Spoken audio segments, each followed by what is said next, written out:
হাসিনার দোসররা তারা কিন্তু উঠতে আছে, সাংস্কৃতিক অঙ্গনে তারা মাথা চাড়া দিয়ে ওঠার চেষ্টা করছেন। আমরা আজকের প্রোগ্রামে তাদেরকে বলবো, হুঁশিয়ারি করছি, খবরদার যদি আবারও সাংস্কৃতিক অঙ্গনকে কলুষিত করতে আসেন এবং বাংলাদেশের বিরুদ্ধে কোন রকম ষড়যন্ত্র করতে আসেন, তাহলে আপনাদেরকে দাঁত পাকা জবাব দেওয়া হবে, আপনাদেরকে দেখতে করে পিটানো হবে। আজকে আমি ওপেন চ্যালেঞ্জ দিয়ে এখানে বলে গেলাম, যেখানে হাসিনার দোষকদেরকে আমরা পাবো সেখানেই আমরা গণগণায় দিব। এই সমস্ত খুনিরা বাংলাদেশে যেন মাথা ছেড়া দিয়ে না উঠতে পারে, সেই জন্য আমাদের সকলের সজাগ দৃষ্টি রাখতে হবে। আমাদের দেশ এখন চলছে অন্তর্বর্তীকালীন সরকারের অধীনে।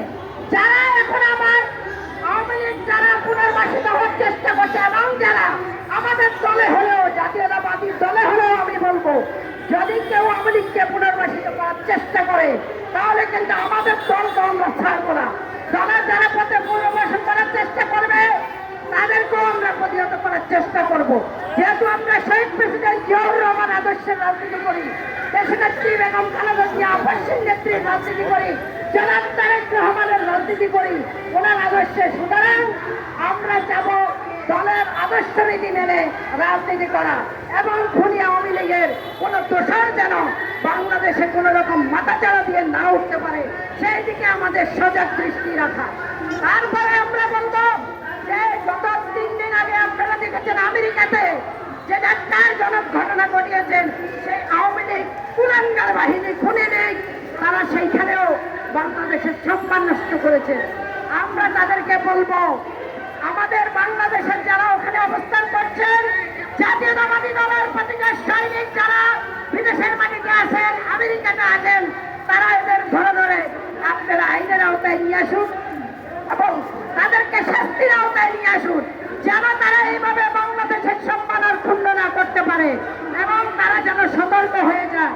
প্রয়োজনে তাদেরকে দেশে পাঠিয়ে দিন, এইখানে তাদেরকে গণগণায় দেওয়া হবে এবং বাংলাদেশে যাদের তাদের আত্মীয় স্বজন যারা যেখানে আছে, আজকের এই প্রোগ্রামের মাধ্যমে বলতে চাই যে তারাও যেন সতর্ক হয়ে যান এবং বাংলাদেশের প্রত্যেকটা অঞ্চলে জাতীয়তাবাদী সৈনিকেরা আপনারা জাগ্রত হন এবং আমার সাংস্কৃতিক আন্দোলনের নেতৃবৃন্দরা যারা যেখানে আছেন আপনারাও সজাগ দৃষ্টি রাখুন।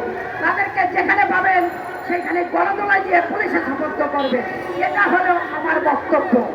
রাজনীতি করেন, জনগণের পাশে থাকেন, বিএনপির বিরুদ্ধে সমালোচনা করতে গিয়ে নিজেরা সমালোচনার ভিতরে পড়ে আস্থা করে নিক্ষেপ হবেন শেখ হাসিনার মতো।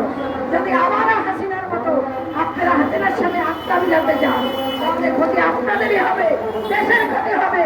জাতীয়তাবাদী দল পাহাড়ের মতো উঁচু হয়ে আছে ইনশাআল্লাহ, জনতার সাথে মিলেমিশে। জাতীয়তাবাদী দল জনতার দল এবং জনতার কথা বলে, জনতার সাথেই আছে, জনতার সাথেই থাকবে ইনশাআল্লাহ। আমরা আমাদের জাতীয়তাবাদী সাংস্কৃতিক আন্দোলন, আমরা আমাদের আন্দোলন সংগ্রাম চালিয়ে যাব। অপসংস্কৃতির বিরুদ্ধে যেখানে প্রয়োজন সেখানে আমরা রুখে দাঁড়াবো ইনশাআল্লাহ। এটাই আমাদের প্রত্যাশা এবং আপনারা ক্যামেরা বাইরে সহ আমাদের দলে যারা সবাই যারা কষ্ট করেছেন আমি সবাই কৃতজ্ঞতা প্রকাশ করছি।